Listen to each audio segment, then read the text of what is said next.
Thank you for joining us today on Coffee With. We have a very familiar face today, George Carr from George Carr. George Carr from George Carr, right? That's right. George Carr from George Carr. And how perfect is it that you ended up in the car business? Did you plan that? I didn't plan that. But it was a good fit, right? It was a good fit. Well, George, you've been around, well, I don't mean to imply that you're old, but you've been around Vicksburg a long time. 22 years. In business. But you didn't start out here. No. Tell me that story. Well, when I was in college, I worked for the Tennessean, which is a Gannett newspaper in Nashville. At the time, it was not a Gannett newspaper.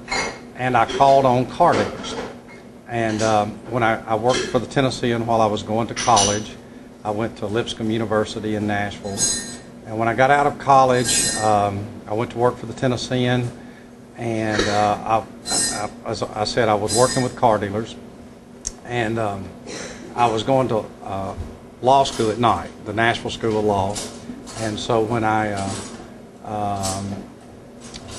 along the way, I decided that I needed to go to work for a car dealership and drop out of school for a while with every intention of going back. But at the time, I was married and had a child, and it seemed like every semester when I was planning on going back to school, there was another bill, there was another reason for me to stay in the car business for 3 or 6 more months. So I went to work for a car dealership, and I started off as a salesman, and I became the leasing manager, and then I became, they put me over all the advertising because of my experience at the newspaper.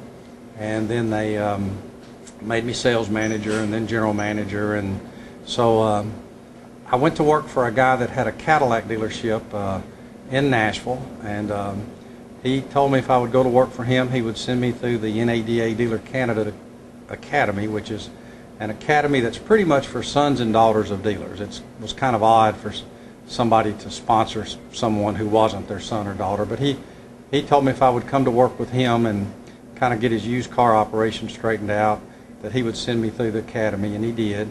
So after I had went through the academy, which was a year-long process, we started looking for a dealership to buy, and we bought this dealership in Vicksburg, Mississippi. So I had a partner starting out.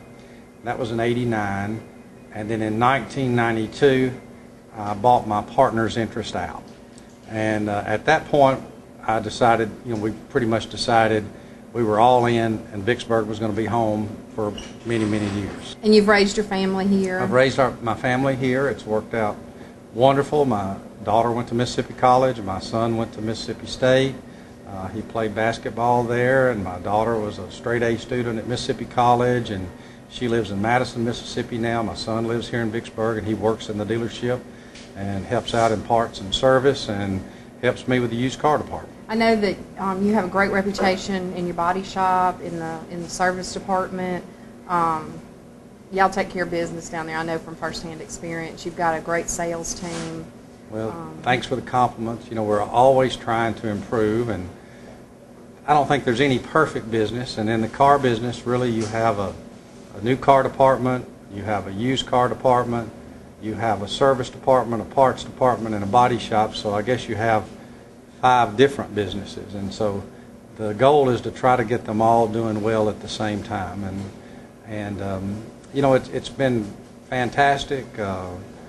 We've been well pleased with how business has been in Vicksburg and how the community has responded to us.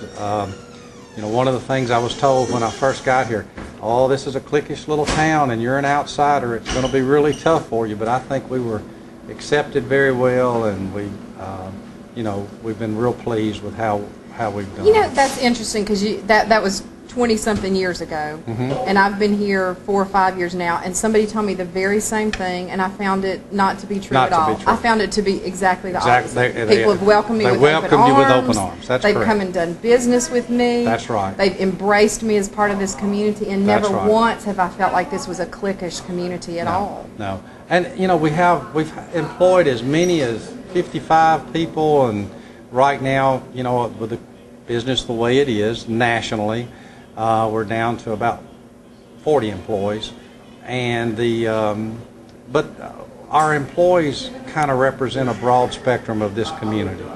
We've got people from all walks and backgrounds and races and the religious, so it's a pretty good mix and a great group of people.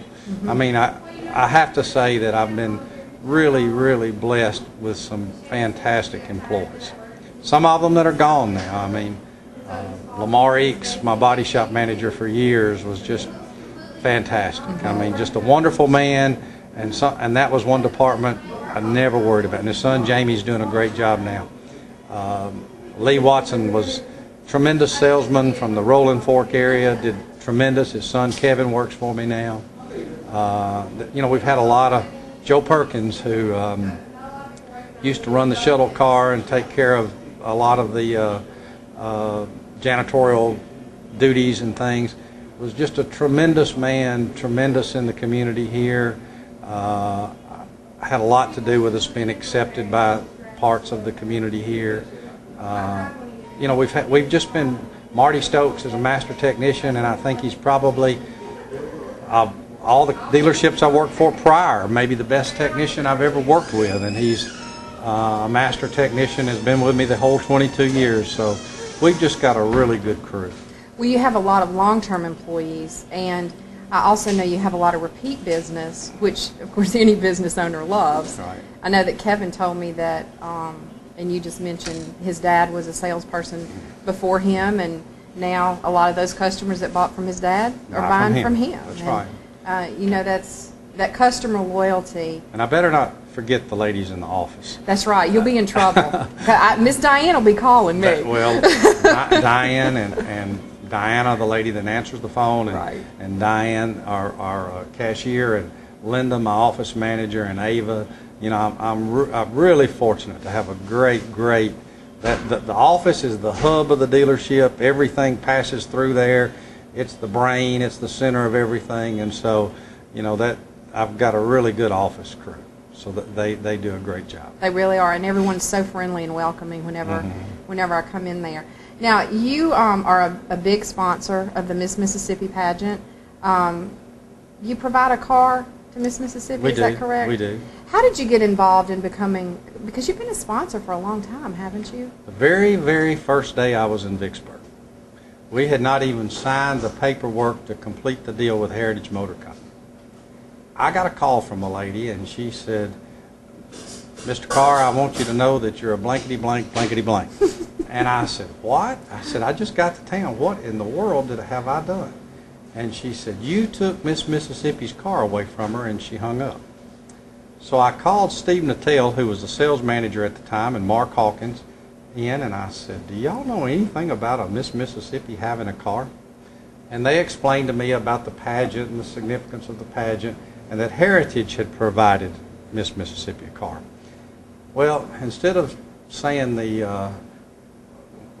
calling up the Miss Mississippi people and saying we're selling out, and the new owner we have to get all the inventory in for him, and we'll talk to him about providing her for a car. They just called. They just said the new owner wants all the cars turned in, and so I met with Briggs Hobson, and I believe David Blackledge at the time, and they explained about the pageant, and I saw it was a very worthwhile project, a very worthwhile thing for the whole community, and so we stepped in, and since then we have provided Miss Mississippi a car, and we've tried to whenever we could get cars from General Motors for the hostesses, we were able to provide those. That's something because of insurance regulations it's harder to do now, but we do still provide vehicles for the judges and for Mallory when he comes into town, and for the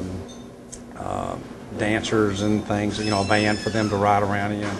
So we usually provide 8 to 10 cars during the pageant event itself, and then we provide Miss Mississippi a car all year long. Having been in business so long in this community and in other places prior to coming here, how do you think business has changed with technology and whatever changes you've seen over the 22 years? What are some of those changes that you've seen in general and particularly in Vicksburg? I mean, I think about some things like your advertising. You know, you do a lot of radio advertising, you do a lot of newspaper advertising. How have some of those things evolved over the 20-plus years? Well, of course, I have a newspaper background, and I worked for a Gannett newspaper for 4 years. And so I've always been partial to print advertising. And I do understand that things are changing, and the Internet's changed everything, and that maybe not many people do like I do, read a Clarion Ledger, a USA Today, and a Vicksburg Post every day, and go online and read the Tennessean in Nashville. Not many people probably do that every day, but I think I've still got that ink in my blood from working in the newspaper for 4 years. I guess that's probably my favorite business in the whole world, and it's so when I came here, I did a lot of newspaper advertising because that was just easy for me. Mm-hmm. I had done newspaper ads for car dealers for 4 years, and I had called on them, and so it was just really easy for me to sit down and do a newspaper ad. It was just, and to work with good representatives from the Vicksburg Post. So TV and radio was a little harder. It was a little more foreign to me. And today all the marketing has changed, but as far as the car business, there are a lot less dealerships. The consumer is a lot more informed. They can go on the internet and find out what our cost is, and they can read all about the cars, and a lot of times, sometimes customers come in and they know more than my salesman about what they're looking to buy. So it's a challenge for the salesman they need to be more informed than maybe in the past. And one thing that's changed is, when I started in the business in 1979, the first automobile I ever sold was an Oldsmobile 88. And I think the sticker price was around $10,000. I don't remember exactly. But the markup we had back then was at least 22%. I mean, the cost was about $7,800 and the sticker price was about $10,000. Well, we've got cars that are $50,000 that don't have $2,200 markup. So and then the manufacturers started all this rebates and incentives, and we didn't have that back in 79 and 80 and 81 like we do now.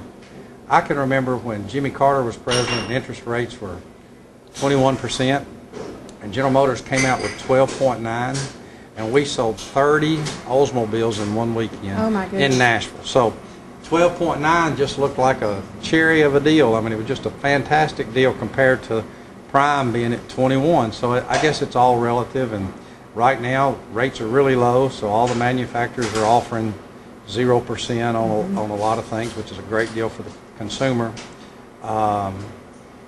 With prices as high as they are, it seems like the used car business has become more and more important. A lot of people that used to buy a brand new car like to buy one that's a year old or one that's got 20 or 30,000 miles. And another thing that's changed about our business is cars last longer. Mm-hmm. It's not unusual at all to see a car that still looks good and runs great with 200,000 miles.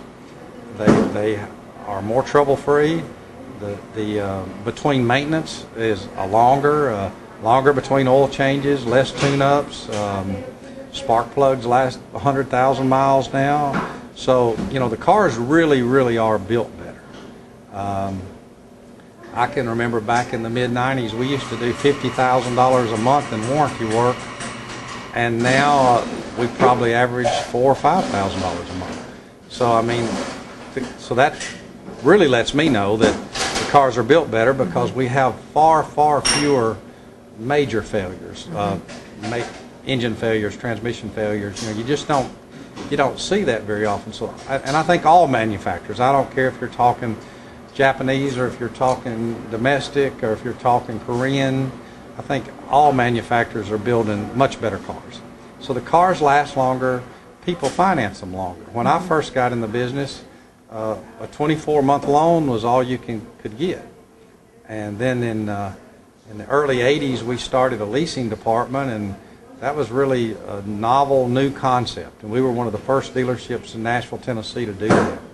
So, and leasing's pretty common now. So the business is changing. And 5-year loans. And 5-year loans and 6-year loans. And I don't think we did any last year. We've got one bank that will offer a 7-year loan. I wouldn't ever recommend anybody doing that, but the cars do last longer. But still, 7 years is, that's a long time. I hope I'm alive 7 years from now. No, you and I have reached that age when we think about those things now. Much less having to pay for a car for 7 years. So, Okay, now tell me the story about the bird, because sometimes I'm in there and the bird's entertaining. But a lot of times I'm in there, that bird is a little bit obnoxious. He's very loud and he makes this really horrible sound. How did you end up with a bird in there? The first bird we had was named Jackpot. And Jackpot, every Tuesday I would go to a Kiwanis meeting, and I would always like to walk through the front doors of Battlefield Inn. And the Warner Byram, the old owner, had 4 birds and 4 large cages. Right inside. Right inside, and that was kind of the Battlefield Inn trademark. Signature, yeah. Well, one Tuesday, 8, 9, 10 years ago, I walked in and one of the birds was gone. And I asked the lady at the desk, I said, did something happen to one of the birds? And they said, well, new owners have bought the hotel, and they don't want the birds. And we're selling the birds. And I kind of jokingly said I would give $400 for the military macaw and the cage. And she said, well, they said Warner paid over $2,000 for the cage alone. And so I said, well, I didn't think anything else about it. And about 2 or 3 weeks later, they called me up and said, come get your bird and cage. So we brought him to the dealership, and he was a good conversation piece, and he had a pretty good vocabulary. And people enjoyed him saying goodbye and hello and other things he would say, like what's up, and he would mimic things that he had heard people say. And so he was a good bird. He passed away. And then some people told me about a scarlet macaw that was a very, very beautiful bird, and they sent me pictures of it. And it had belonged to some bird breeders, and the mate had died.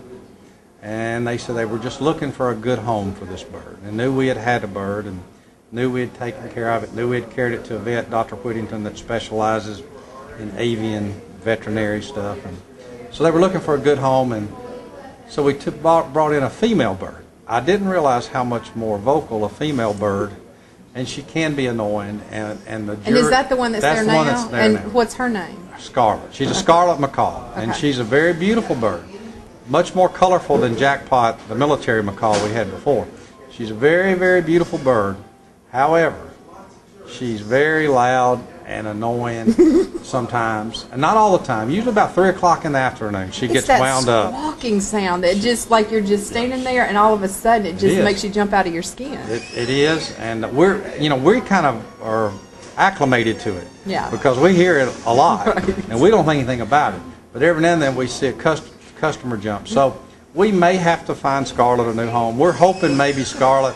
We've even brought a recorder, and we have started recording things like hello and good deal and things, hoping she'll learn to talk. And maybe if she'll learn to talk, she won't squawk quite as much. And then you can make her part of the sales team. That's good right. Deal and close the deal. That's right. It's a great car. Right. Yeah. That's right. We have send her to Mike Francisco, and he can make a good deal for her. That's right. Okay. We would, and we maybe could use her in advertising, but. Yeah, man, and if you could teach her to say my name, I could help feed her something if you send customers to me. You could make money off of that, George. You think so? But we've got a long way to go. This bird needs a lot of work. But she's a beautiful bird. I invite anybody to come by and see her. But a lot of times during the warm weather, we'll push the cage outside so she won't be quite as annoying. But she is a much, much, much louder bird than the first bird. Does she stay there by herself at night? Nobody takes her home or anything. Usually someone's at the dealership till at least 7 o'clock at night, and then they cover her up, and then I usually get there at 7:30 in the morning. Somebody's usually there by 7, and we uncover her in the morning, and she's happy all day long. One of the reasons she squawks, she likes attention, and if you stop and talk to her, she's okay. But when you get tired of fooling with the bird and want to go look at cars or something, when you walk away, then that's a lot of times she starts squawking because she's not ready for you to walk away. So that kind of, I guess, creates the squawking. So, but she is loud, but she's a mascot. But there are times we've thought, maybe she needs to go to a zoo or somewhere. That's awesome. Well, George, is there anything that I didn't ask you or we didn't talk about that? Gosh, I've just learned so much. Didn't know you were in law school. Yeah. Well, I didn't finish law school because I kept selling cars and thinking, if I have a really good quarter, I'll go back. And for about 5 years, I was going to go back to law school, but I only finished a year and a half. Yeah, but look where it led you. Well, that's one of, I guess, you live long enough, you have a few regrets, and one of the regrets is I didn't finish. That's something I started, and I didn't finish. Maybe when I retire, I can go back and finish. But George, you'll never retire. What are you thinking? What are you talking about? I doubt it. I'll probably be at the dealership for a long, long time.